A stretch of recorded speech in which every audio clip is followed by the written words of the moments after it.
Kilalanin si Teresita Perez Ngo ng Pasay City. Mahigit 30 taon na inilaan ang buhay sa pagtuturo sa Elpidio Quirino High School. Ngunit, simula pa lang sa pagtupad ng pangarap na maging guro ay naging challenging na.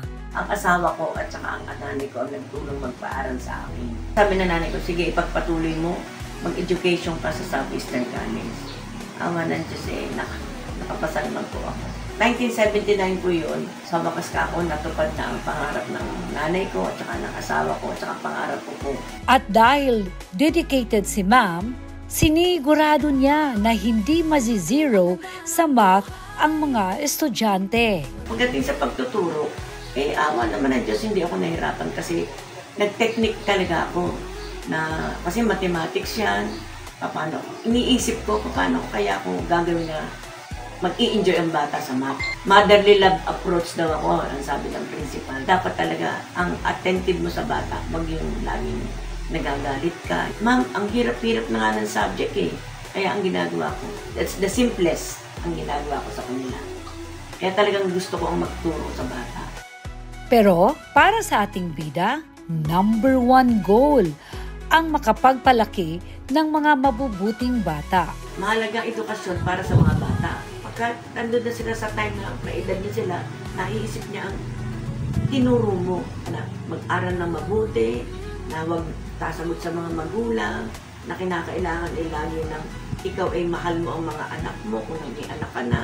Yung pagmamahal sa kapwa ang number 1. At ngayon, na retirado na si Ma'am Perez, inilalaanan niya ang kanyang oras para sa pamilya at paglilingkod sa Diyos. Maglingkod sa mga anak, sa mga apo, at lalo-lalo na sa Panginoon. Kasi pag ikaw naglingkod sa Panginoon, may grasya ka matatanggap. Higit sa 30 taon din na nagturo sa Kalayaan Elementary School sa Caloocan City ang sunod ng ating bida. Ako po si Placer Duarte, naging guro sa loob ng mahigit 30 years. To be exact, 31 years lang po. At sa ngayon po sa kasalukuyan, retirado na po ako. Kahit lagpas na sa oras ng duty, tinututukan ni Ma'am Placer ang kanyang mag-aaral na nahihirapan. Nung bagong-bago talaga ako, yung unang landing ko dun sa school, ang ibinigay nila sa akin na bata is 79. Pero grade 3, unang taon ko talaga yun. Yung grade 3 na yun, na 79, ang nakakabasa, 8. Ang iba, hindi sila makakabasa. Sinagaan ko yun sila. Kasi hindi naman talaga makakaintindi ng leksyon, hindi sila makabasa. Walang understanding.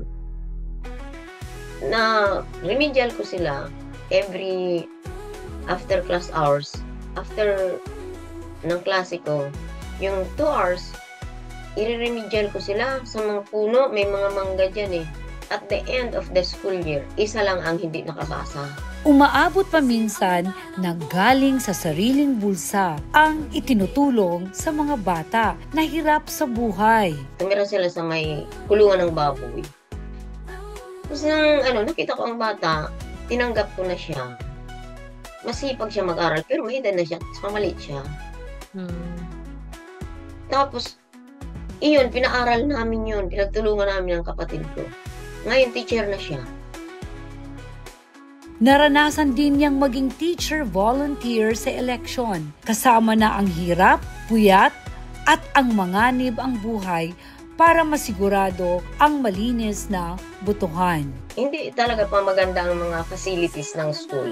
Pumunta ako sa likod ng school. Ay, may bumaril sa transformer. Kitang-kita ko talaga na pumutok yung transformer, may bumaril. Tumakbo ako doon sa presinto ko. Nilak ko ang pinto. Nagsinda ako ng mga kandila at flashlight. Yun ang mga nakakatakot na panahon ng eleksyon. Kasi nasa hotspot lagi ang Caloocan. Bilang guro at lingkod bayan, hindi matatawaran ang dedikasyon sa kanyang inilaan. At bilang ikalawang magulang, sa tagumpay ng mga bata na dumaan sa klase niya. Ayokong ipahalata, pero parang mas masaya pa yata ako sa nanay niya. Katulad noon, nung nagtitraining ako sa kanila. Pag may nanalo dyan, hindi ako makiat sa stage. Gusto ako taga-picture. Yung mga Latin honors nila pag college. Sayang-saya na ako doon. Kasi halos naman ang naging estudyante ko, despite na mahirap yung lugar, nag-prosper naman sila. Nabago yung mga buhay nila dahil nag-aral sila.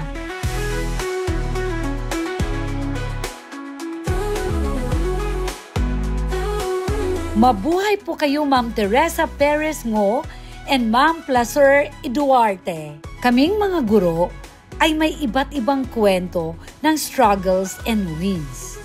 But at the end of the day, to see your student being curious about life and learning, striving to reach the dream while staying grounded even after reaching the goals, is the true definition of our success. Sa bawat retiradong guro, lagi niyo pong tatandaan na saludo kami sa inyo dahil walang kahit anong propesyon kung walang guro na nagtiyaga na magturo. The one who love Filipino at heart. Tayong lahat ay sa